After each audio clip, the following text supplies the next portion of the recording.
This is focused on Facebook, but Facebook is by no means the only part of social media you should be interested in. There's, as you can see, all the different placards up there. There's WordPress, which is a blog application. There's Twitter, there's YouTube, there's LinkedIn, and Flickr, Vero. There's all these other tools out there that are part of the social media ecosystem. And before we progress any further, let's, the first thing I want to do,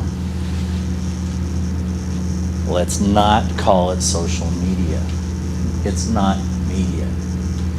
That, I hate that name. It's one of these things that once it takes over, it's hard to unseat. That's what everybody calls it, is social media.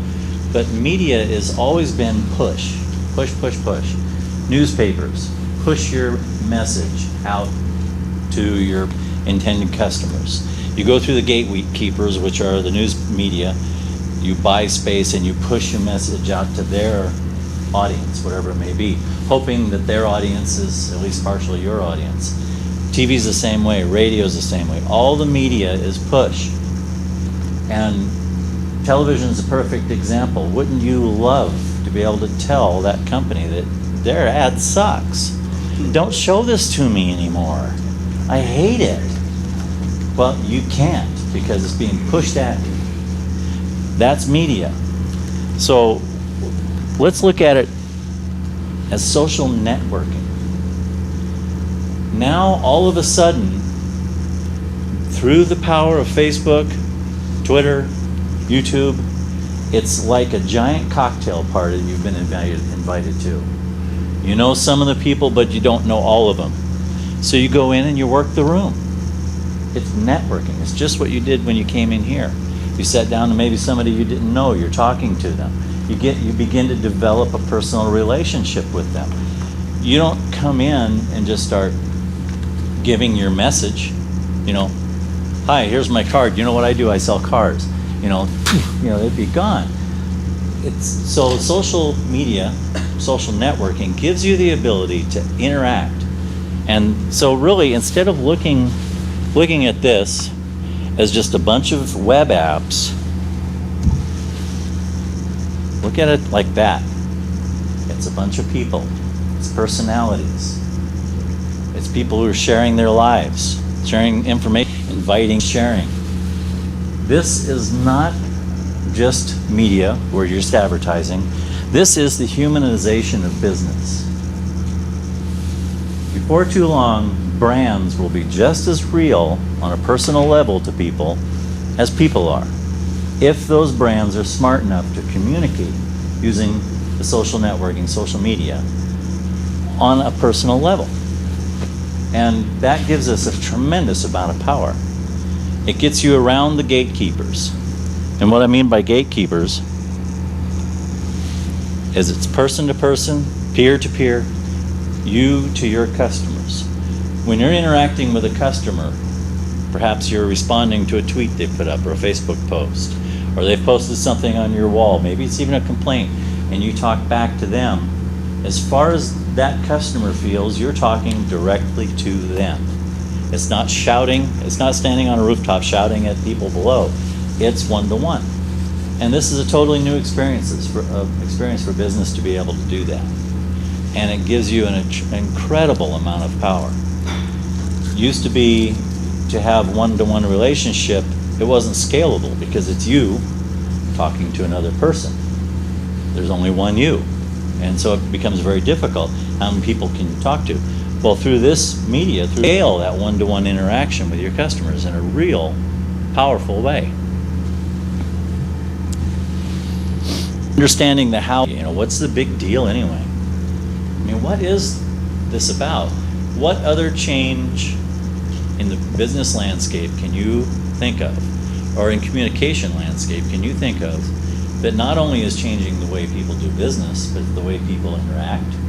How many here have reconnected with friends they've had in high school they haven't seen in decades? It's just a new way of communicating. This new way of communicating for society is not only changing business and personal lives, it's altering continents. The Middle East is being changed because of the ability to interact peer-to-peer. When the government thinks that Facebook is too involved and they come in and try to stop a revolution, what do? They shut it down. Well, what ends up putting the revolution on hyperdrive? The fact that they shut Facebook down. And so it's just become part of our culture. The hard part is how as businesses do you use that? Because it can be a tricky minefield. So that's what we're going to go into. But first of all, understand why this is such a big thing right now. What? It's enough of a big thing. It's creating such a shift in the way humans communicate that they're actually starting to do studies on it, saying what is going on here. This is, no other communication vehicle has had this kind of impact. I mean, since maybe the invention of movable type, as far as the way mankind communicates. So oxytocin, what it is it's a hormone and a chemical that's actually released in the brain. And so we'll look a real quick read here. It says oxytocin, best known for its roles in female reproduction and released in large amounts during labor and facilitating birth and breastfeeding. Well, there you go. Maybe that's, no, let's read on. Recent studies have begun to investigate oxytocin's role in various behaviors: social recognition, pair bonding, the way we deal with anxiety, maternal behaviors. And so for this reason, it's sometimes called the love hormone. Well, there's a study that was done in Australia about how oxytocin impacts just general societal relations. They gave young virgin rats a shot of oxytocin, and the next thing you know, they're over there taking care of the mother rat's babies. They're just driven to do it because of the raised oxytocin level. It's a communication feeling. It's a bonding. They also did studies that show that when we interact with people that we gain a feeling of trust towards, the oxytocin level in our brain rises. And this happens not only when we're talking to them face to face, but when we're talking to them on the phone, via email, or via social media. In today's fractured world, where we have a harder and harder time to get together with people we know, like the people you used to know in high school, when you reconnect with that person via social media, you actually physically and mentally respond to that act. It makes you feel good. And when something makes you feel good, you want to repeat it. That's why some grandmas that go kicking and screaming to Facebook suddenly can't live without it. Within days, you can't get them off of it. Because they've found a new way to communicate in our busy lives. So what an incredible power to have a gateway to people that we want to interact with, if we use it correctly.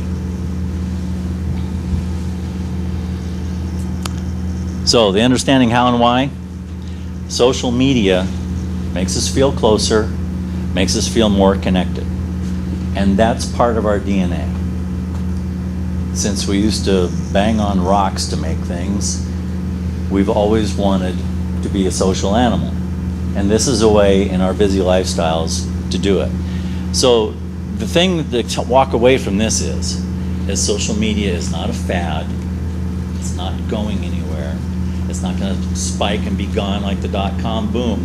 This has fundamentally altered the way mankind is going to communicate from here on out.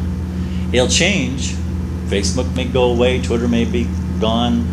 The landscape of applications or technologies that we use will change. But this type of interaction through the internet, whatever it becomes, is not going to go away. It's here to stay. And so, as businesses, what's the ROI, or what's the return on investment of participating in this? Well, do you want to be in business in 5 years? That's your ROI. It's not the kind of thing you can look at.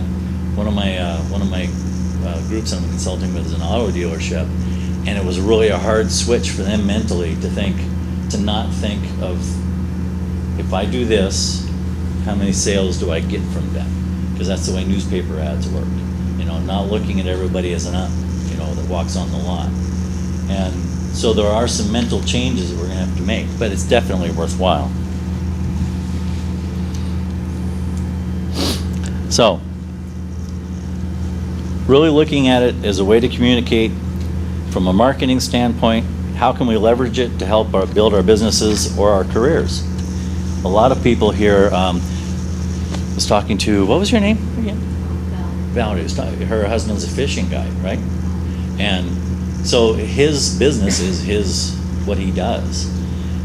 This gives him the ability to scale and to reach more people than could you afford an ad on King 5 TV? But now he can communicate with people on the I-5 corridor that love fishing in Lake Chelan. That was completely unattainable 3 years ago. And now it's completely accessible. It's just learning how to use it. So, again, the thing is, look at it as direct to consumer communications and relationship building. It's not pushing out ads, not come by for me today. The web has a really strong aversion to that sort of approach. We'll get into that a little later. But so you have to know the culture. So let's go through the steps. First of all, the nuts and bolts, get those under your belt. That's what Amy was talking about. What's a page, what's a group, what's a profile, what's Twitter, how do I use Twitter, what's a YouTube channel, how do they all fit together? You've got kind of what I call the trinity of social media right now, and that would be Twitter, Facebook, and your blog. If you figure those things out, and then YouTube being part of your blog, because you can upload a video to YouTube and then embed it into everything else, and it's a pretty easy. That's where the whole viral takes off, where people then become your advertisers, your promoters, and it's not because you've paid them, it's because they like you. Okay, so ingraining in your company culture, and that is a tough one. Depending on the size of the company, if it's just 2 or 3 people, it's really easy to ingrain it. Larger companies, it's very difficult. But really getting a hold of how this works and ingraining it in your company culture and really seeing how to make it fit. And most of the consulting I do, it's usually around that, because sometimes companies go, I know I have to do it, but I just can't, and it takes, that's a hard hurdle to initially get over, but it's really worthwhile. Okay, and find the stars. In every company, I've yet to find a company that this doesn't exist. If you give the opportunity for people in your company to participate, somebody's going to get excited about it. And they become your star. They're the ones that get it. They're the ones that can communicate well online. They get the culture, they get the feeling of it. This person, whoever they are, could be your 14-year-old daughter, or it could be somebody that works in accounting. You don't know who they are. But whoever this person is an extremely valuable asset. And you should let it be known that those stars, because you'll be transitioning monies that you've spent maybe on traditional advertising over to this. Well, since the media itself is free, you can reward people who rise and become the stars. Those are the people that can really, really help your organization take off in this space. Okay, and the other thing is, be patient. It's not going to happen in 2 weeks. You put up your Facebook page, you put up your blog, and then you check your stats. Oh, I got 20 followers. Oh. The next week, oh, I got 22. Oh. And it's like, then you go, this is crap. I'm spending all this time and I've only got this many followers. That's the Achilles heel right there. A lot of people will abandon their efforts long before it has time to pay off. This is not a sprint, it's a marathon. Just remember where society's going, and the ones that don't stake out their claim in that space now are gonna pay dearly for it later. So keep going, and put out quality content and quality interactions. So, again, relax, let it go, engage. Don't try to control it. That's the hardest part. You can't say, this is who I am. Now this is who I am online. People will find out that you're doing that, and you're screwed. The BS meter online is incredibly accurate. They will sniff it out, they will find it, and you will pay the price. You have to be you. You know, every company has its soul, has its personality, whether it's the people or however it is. That's who you are online. You just have to. And some people say, well, I don't feel good about posting that because of this. And you know, it's like politicians. They only say what the polls say they should say because it tracks well. It gets to the point where nobody believes a single thing they will say because it's not them. Well, fortunately with companies, you have the ability to say, I'm not going to do that. Because for every person that maybe doesn't like the direction you take, there'll be 2 or 3 that love it. You know, you're going to find your niche. You're going to find people who identify with the personality of your company or the personality of the ones posting. So be yourself. Don't try to control it and guide it through marketing efforts, and that's the big one for large corporations to get their head around. God, you know, to tell Pepsi that they're no longer in control of their brand, that people posting to their page have a say in what people may perceive about them, oh man, that just makes them shiver. But the thing is, if you don't do that, if there is negative communication going on, if you don't participate in it, it's going on anyway. If you think, oh, I don't want to do that because somebody might say something bad about me, you not participating in the conversation doesn't mean that the conversation is not taking place. Somebody's already out there bad-mouthing you. At least this way you can participate and have some role to play. You know, say, gee, I'm really sorry that happened. Whatever it takes, I'll make, you know, come on in, I'll make it right with you. And you have the opportunity to really look good. And then what the cool thing is, it's like the one neighbor that everybody has in their neighborhood that, you know, no matter what you do, no matter what you say, they hate everybody. And everybody does everything wrong because it's not the way they would do it. Well, in this online community, just like any other community, the people who are like that, pretty soon everybody knows they're like that, and they all go, oh, well, that's just old sourpuss thing, you know. And so the fact that they're posting something negative about you totally loses weight, and you've had the opportunity to do that. So we're going to talk about just a few brief things, some inspirations, some things that I found really inspirational that's happened kind of lately, and then we'll throw this open to my favorite part where let's do some brainstorming and really, you know, take questions from you guys and see if we could kind of do little mini sessions to create plans that might help you guys. So first of all, who saw this ad? You know, most everybody in the world did. Now, Volkswagen did the most amazing thing. Whoever their creative department is, I want to shake their hand and say, dude, you got social media. You know how it works. What they did before the Super Bowl, where they did this really cool ad, you know, little kid Darth Vader ad, is they played the full ad on YouTube. Just put it up there. And by the time that it got to the Super Bowl, it already had millions of hits. It already had millions of impressions by the time it got to the Super Bowl.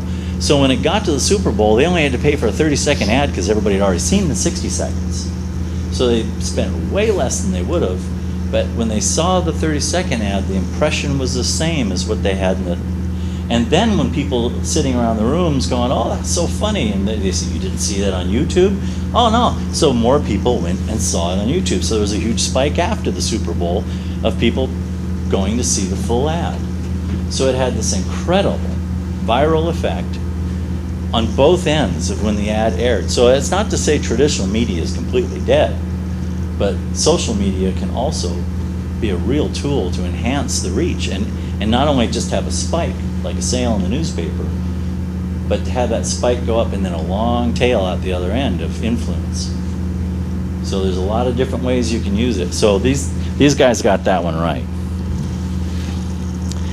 This is an interesting story. There's a gal over in Seattle, and she came up from California, moved into town, was known by no one. She's just this really effervescent, cool gal if you ever get a chance to meet her. And she started a blog called Seattle Wine Gal, and then did Seattle Wine Gal Facebook page. And she's just energy, you know, and she's got a really good personality, and she really knows wine, and she just dove into the social media landscape of Seattle. Within a year and a half, everybody knew her, and within 2 years, she ended up working for one of the largest and most active agencies in Seattle doing social media, consulting like the Luxor and that sort of thing.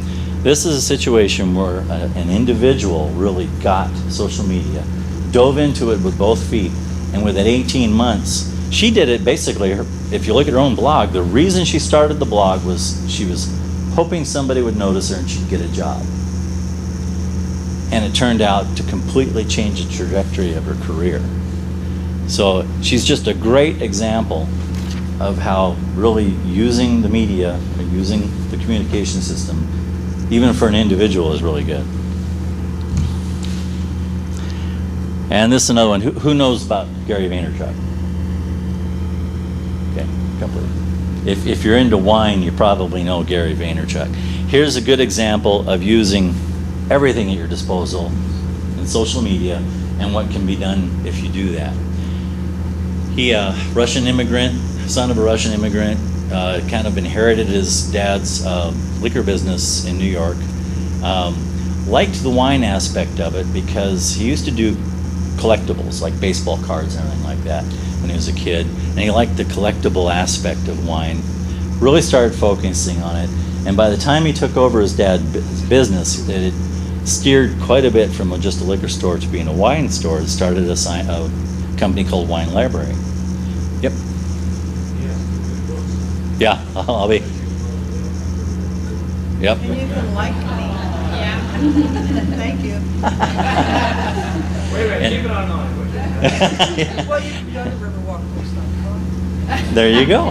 And so what he did is he started this video blog called Wine Library TV. And he's really this funny guy. If you look at the picture here, you notice a Jets bucket. Well, that's what he spits into, is the Jets helmet.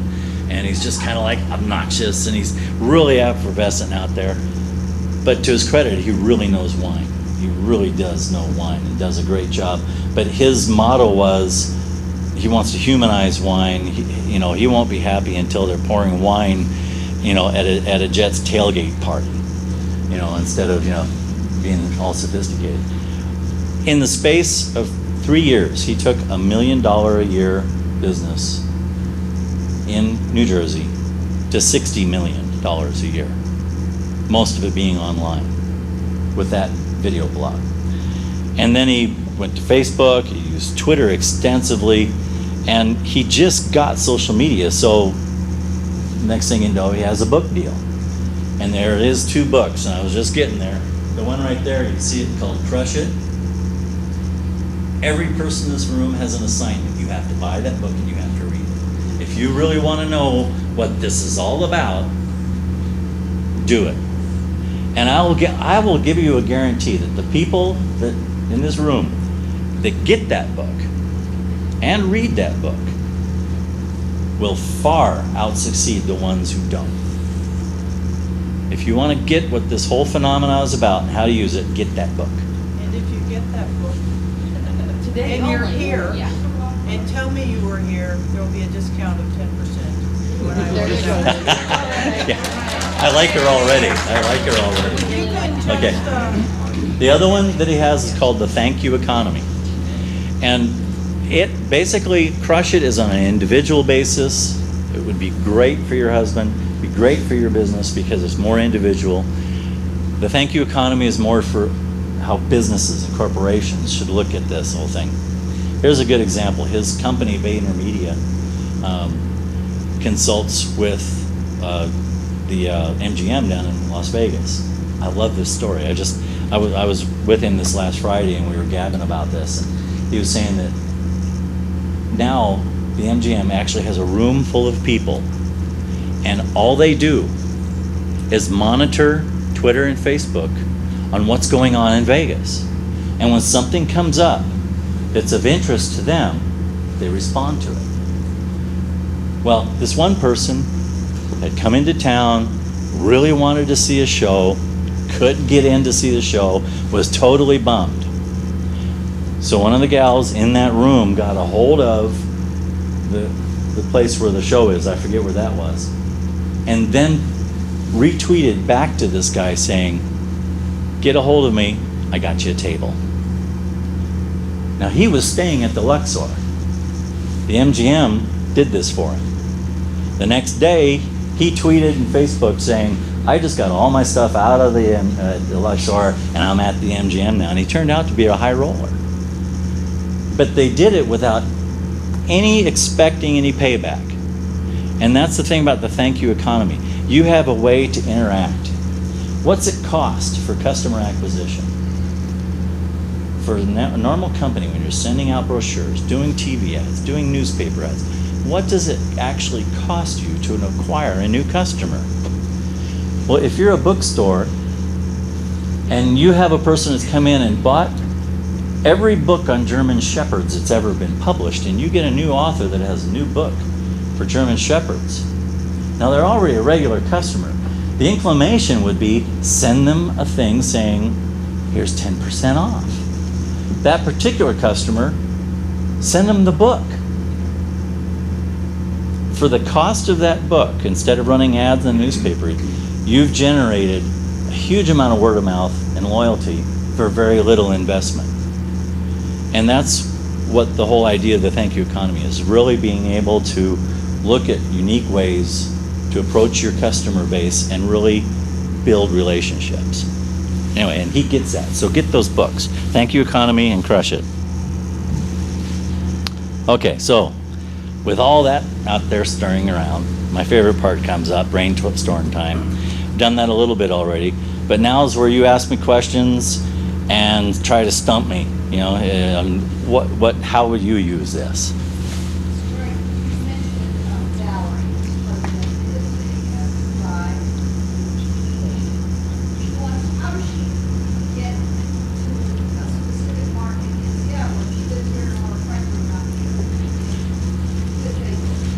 Content. If they were to have a blog and they had regular participation on Facebook, and people begin to, like, let's say a person comes into town, you know, they're interested in fishing in north central Washington on Lake Chelan, you know, and you have content, so they search and find you, then they bookmark you. So the key thing is content. You can't reach out and say, hey, I'm here.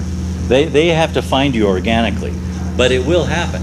And if one person comes to town and finds your site and really likes what it says, and they have a friend they know are going to have like interests, then they become your promoter. And that's where the patience comes in, that it spreads out. But the important part is you know, that's getting around the idea of selling and telling instead of selling. Really share information that your customer base or your friend users or your whatever you call them in your particular, you know, your clients, information they're looking for anyway. Mike?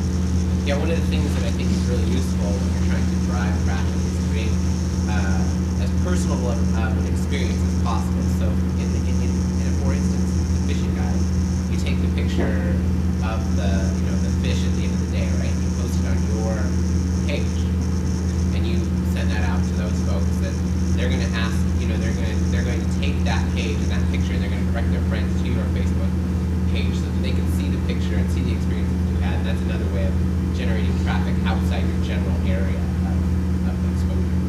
So personal and experience.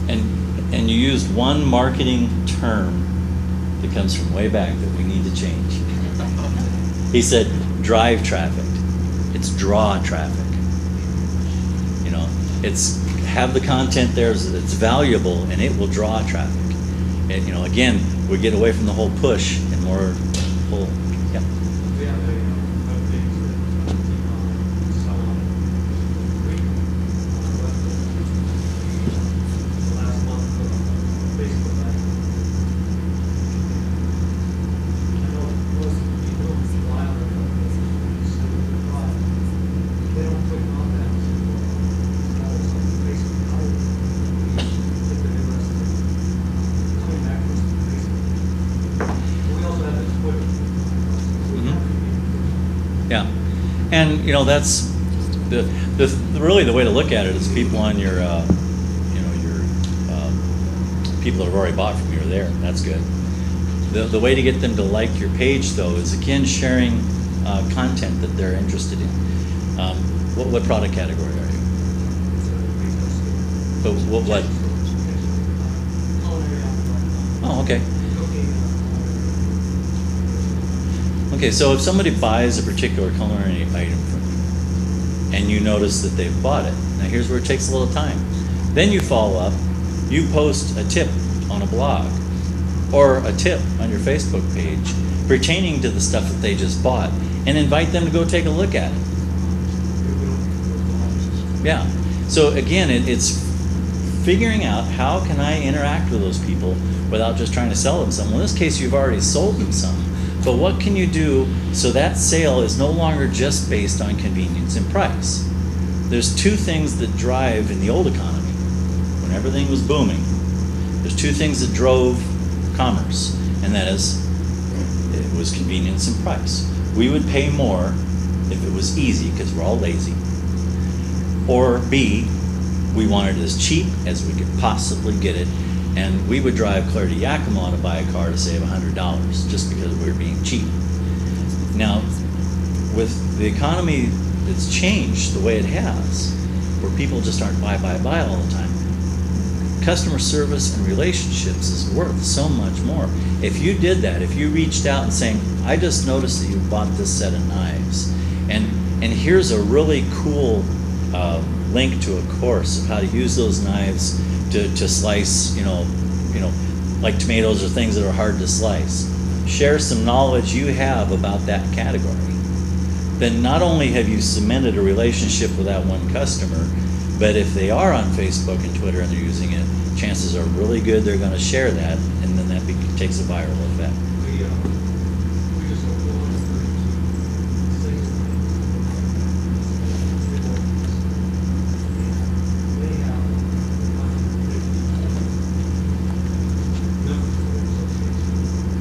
this is all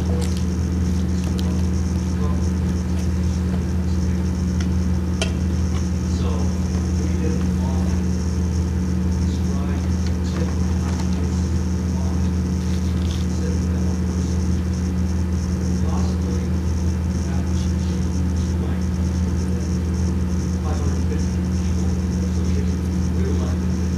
Yeah. Yeah, and take that a step further. This person just bought 551 things from you. Find 552nd thing, something they may have wanted to buy. Send it to them as a thank you with a card saying, we just wrote a blog entry about this business category or about how to use this stuff on our blog. Go take a look at it. Then you've got a customer for life. I'm a little confused because you say list, participate, share, tell, and don't sell. Is that your blog information versus your Facebook page? It's varying degrees for each. Here's the best way to look at it. Twitter is for the ADD crowd. It's you know, what's happening now, what's happening now, and that sort of thing. Twitter's a little slower catching on here, but it's coming on. It's really huge with the younger set, the 30-something and below, and it's a really great tool to use. And basically, there it's never sell. It's just tell what's going on, things of interest. What it's great for Too bad I don't see more wineries here, because kind of winery. Don Phelps up at Hard Road to Hoe does, huh? Oh, good. Listen to this. Don Phelps up at Hard Road to Hoe is doing an awesome job on wine. Awesome. If you want to know how a winery should promote themselves in the social media, take a good look at what he's doing.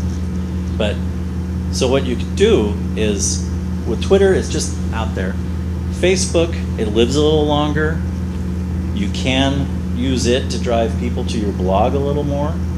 So you write up a little bit saying, we just posted an article on our blog about this topic, that sort of thing. Once they're over to your blog, again, it should be informational, not sales. But it can sell a lot more. So your blog is kind of the home base that you're driving them from. And ideally from the blog, then they go to your website. The website is your online brochure. It just sells, sells, sells. That's what its job is. And make no bones about it. So that's kind of the transition. And so a blog can sell more, because at the end of a long article on how to use this type of cutlery or how to tie this kind of fishing hook or whatever, you mentioned, the fact that you do tours, or you do sell more on the blog. So it's transitional. No sell on Twitter, little bit, mostly driving to your blog on Facebook, and then blog can be a little harder, and then your website is your sales brochure. So I hear about Facebook coupons. Yeah, and frankly, the jury's out on those. As time goes on and as Zuckerberg loses more control over Facebook, the traditional media pundits are trying to shoehorn more direct ways.